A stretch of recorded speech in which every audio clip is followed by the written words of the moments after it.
Hello प्यारे मित्रों, कैसे हो आप सब। क्लास 8 जो हमें दिया गया है गणित।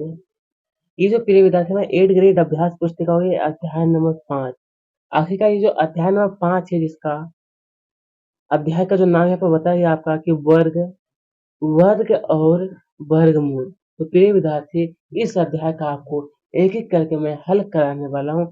तो चलिए अब आगे की ओर प्रिय विद्यार्थी देखते हैं।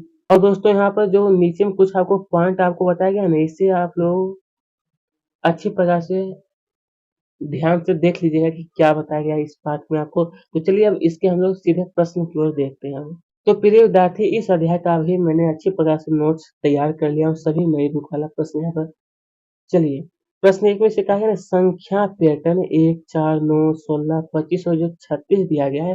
तो इसमें से कहा है कि 36 के आगे फिर और क्या होगा। ये जो संख्या पैटर्न जो दिया गया, तो इस 36 के जो आगे होगा दोस्तों, यहाँ पर होगा हमारा 49 होगा। क्या होगा? तो 49 सी वाला सही है। और इसमें देखिए यहाँ पर आपको पेंट कर लीजिए। यहाँ पर गोला जो दिया ना, यहाँ पर भर लेना आपको। चलिए, नंबर 2 में फिर से कहा गया कि किसी संख्या की कहा गया आखिरकार किसी संख्या की इकाई का जो अंक है वो का 4 है या 6 हो, तो उसकी वर्ग संख्या की इकाई का अंक क्या होगा। उसकी जो वर्ग वर्ग संख्या की इकाई का जो अंक होगा ना प्रिय विद्यार्थी, वो हमारा 6 ही होगा। क्या होगा? तो 6 ही होगा। ठीक है, बी वाला सही है। आइए नंबर 3 देखते हैं। तो क्वेश्चन नंबर 3 में से कहा गया 159। आखिरकार यहाँ पे जो दिया है 159 जो दिया गया है ना, 159 का वर्गमूल क्या होगा। इसका वर्गमूल तो 169, सॉरी 169 यहाँ पर गया, थोड़ा सा मिस्टेक हो गया दोस्तों। 169 का जो वर्गमूल है वो होगा 13 होगा। 13 यहाँ पर होगा। ठीक है।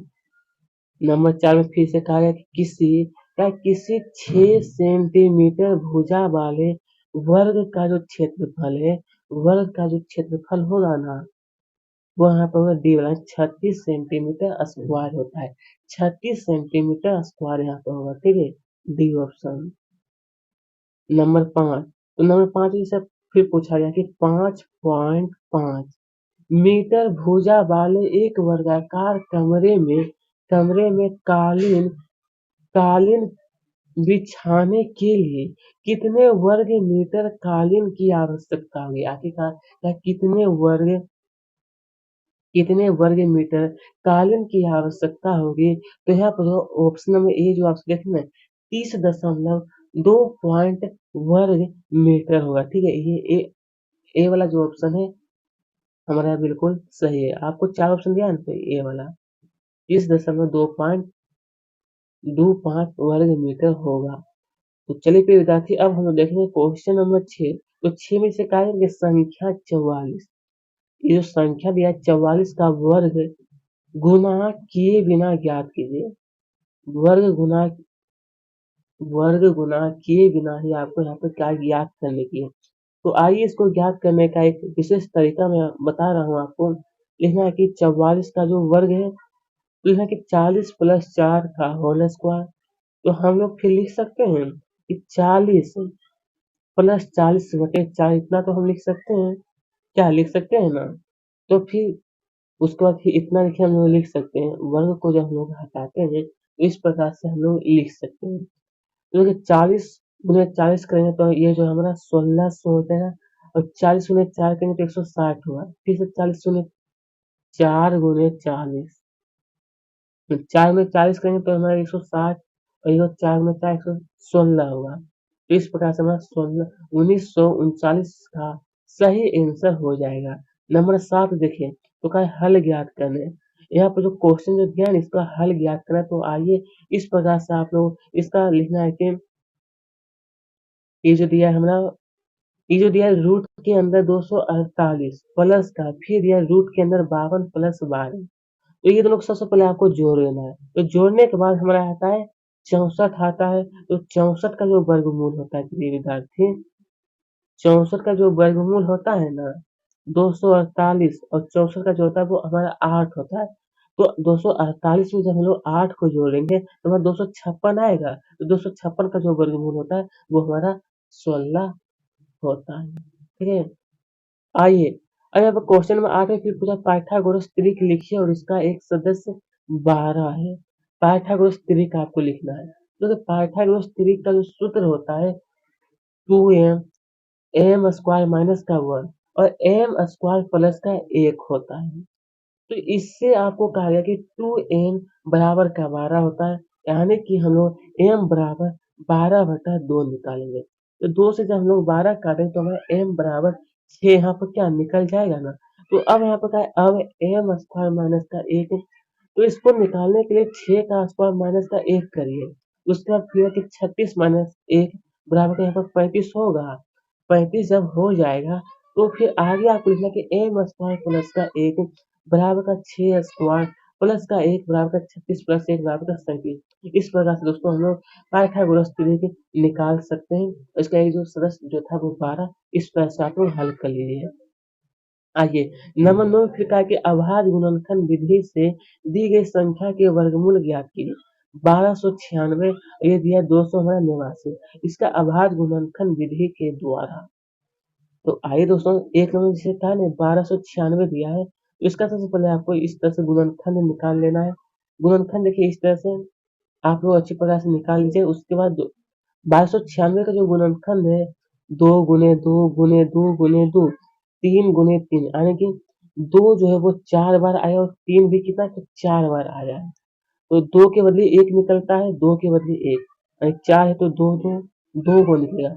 और 3 भी यहाँ पर 4 दिया तो यहाँ पर कितना आएगा, तो 3 जो यहाँ पर 2 आएगा ना, क्योंकि ये रूट के अंदर है इसीलिए जो बाहर निकालेंगे तो हमारा 2 के बदले 1 निकलता है। ये सब कुछ आप गुना करिए तो हमारा 36 का आंसर होगा। और 2 में जो दिया ना 289, इसका इस प्रकार से आप लोग हल कर लीजिए। ठीक है, चलिए ये भी पूरा हो चुका है। अब हम लोग देखेंगे क्वेश्चन नंबर 10 में फिर पूछा गया है ना कि क्वेश्चन नंबर 10 कि वह सबसे छोटी संख्या ज्ञात कीजिए जिसमें से कहा आपको 600 को भाग देने पर वह पूर्ण वर्ग संख्या बन जाए। तो इसका सबसे पहले आपको गुणनखंड ज्ञात करना है। गुणनखंड ज्ञात करने के बाद आपको लिखना है कि 2 गुने 2 गुने का 2 गुने 3 गुने 5 और गुने 5। तो इसे पूर्ण संख्या बनाने के लिए आपको 2 गुने 3 करिए, क्योंकि देखिए जोड़ा में आपको 2 निकला है, 2 गुने 3 यानी 6 हो गया, 6 से भाग करना होगा। तो अतः सबसे छोटी पूर्ण संख्या जो कितना हमारा 6 होगा। सबसे पूर्ण संख्या साथ ही यहाँ पर सबसे पूर्ण जो संख्या होगी वो हमारा 6 यहाँ पर होगा। ठीक है, चलिए अब 11 नंबर एग्जाम से फिर पूछा गया था कि भाग विधि से 625 का वर्गमूल ज्ञात कीजिए। भाग विधि के द्वारा आपको इसका जो वर्गमूल है वो आपको कहा है ज्ञात करने के लिए। ठीक है, तो देखिए इस प्रकार से होता है कि जोड़ा लास्ट से हम लोग जोड़ा निकाल 2 से। हालांकि दोस्तों मैं आशा करता हूँ आपको वर्गमूल निकालने का बहुत ही आप लोग अच्छी प्रकार से आप लोग जानते होंगे दोस्तों कि वर्गमूल किस प्रकार से हम लोग ज्ञात करते हैं। तो 2 से 2 6 4, तो 6 में से 4 बचेगा तो हमारा 2 होगा। तो अब ये दोनों संख्या को हम लोग नीचे ले आते हैं तो यह 225। दो दो क्या हुआ 4 हो गया, तो आपका कितना से गुना करेंगे जो कि हमें 225 आ सकता है। जब हम लोग 5 से गुना करते हैं दोस्तों, तो 5 से जब हम लोग गुना करते हैं तो यहाँ पर भी आपको 5 लिखना पड़ता है और यहाँ पर भी 5 लिखिएगा। तो हमारा यहाँ 225 यहाँ पर 0 हो गया, यहाँ पर 50 है। अब देखिए इसका जो ऊपर में जो हम लोग 25 निकला ना वही इसका वर्गमूल होता है। इस प्रकार से इसका हल हो चुका है। अब वाई नंबर फिर पूछा कि वह सबसे छोटी संख्या ज्ञात कीजिए जिससे जिससे हमें कहा कि 200 को गुना करने पर वह पूर्ण संख्या बन जाए। आखिरकार वह जो है पूर्ण संख्या, तो इसका गुणनखंड इस तरह से सबसे पहले निकालिए। तो 200 का जो गुणनखंड होगा वो 2 गुने 2 गुने का 2 गुने का 5 गुने का 5, यानी 2 जो है वो 3 बार आया, 5 जो है वो 2 बार आया है। तो फिर ना कि चूंकि ये जो सिंबल जो इस तरह से देखते हैं इसको हम लोग कहते हैं दोस्तों चूंकि। चूंकि का मतलब था कि दिया गया, तो लिखता है कि दी गई संख्या में 2 का जोड़ा नहीं बन रहा है। 2 का जोड़ा नहीं बन रहा है तो जोड़ा बनाने के लिए 2 से गुना करना पड़ेगा। अतः सबसे छोटी पूर्ण संख्या क्या है, तो 2 होगा। क्या होगा, तो 2 होगा। इस प्रकार से आप लोग इसका हल कर लीजिए। आइए नंबर 13 फिर क्या है कि 12 और 21 ऐसी अद्भुत संख्या के युग्म है कि वे इनके वर्ग 144 और 441 144 और ये 441 एक दूसरे के अंक पलटने से प्राप्त होते हैं। तो कहा क्या आप ऐसे अन्य संख्या के युग्म प्राप्त कर सकते हैं? ये दोस्तों 144 है, इसका अंक बदलेंगे तो देखिए लास्ट में जो 4 दिया है, फिर बीच में जो 4 दिया है और शुरू में जो 1 दिया है, क्या 4 से 41 हो चुका है ना?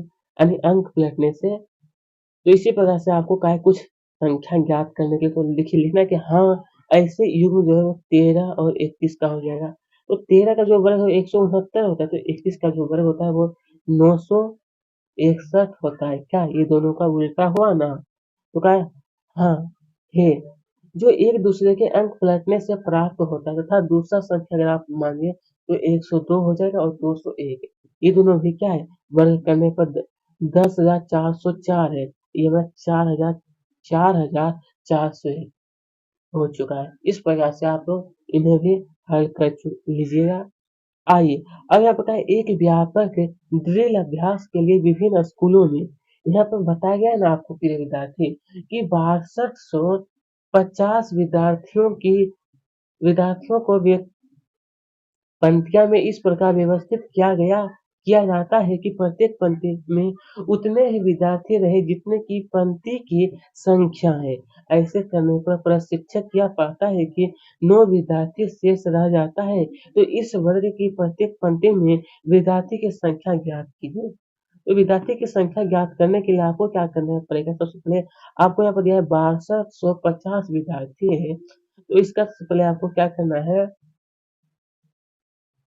इसका जो है वर्गमूल आपको सबसे पहले निकालना पड़ेगा।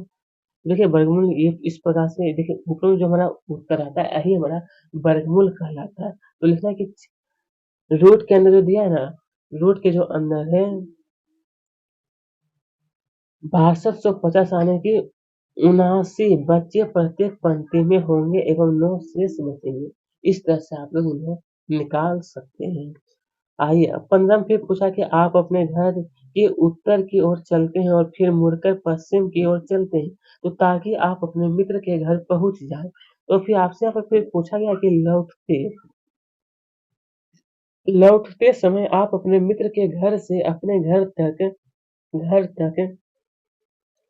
विकेंद्रतः चल कर पहुंचते हैं। तो लौटते समय आपने कितनी दूरी तय की है? तो देखिए इसका उत्तर ये इस तरह से आपको हल करेगा।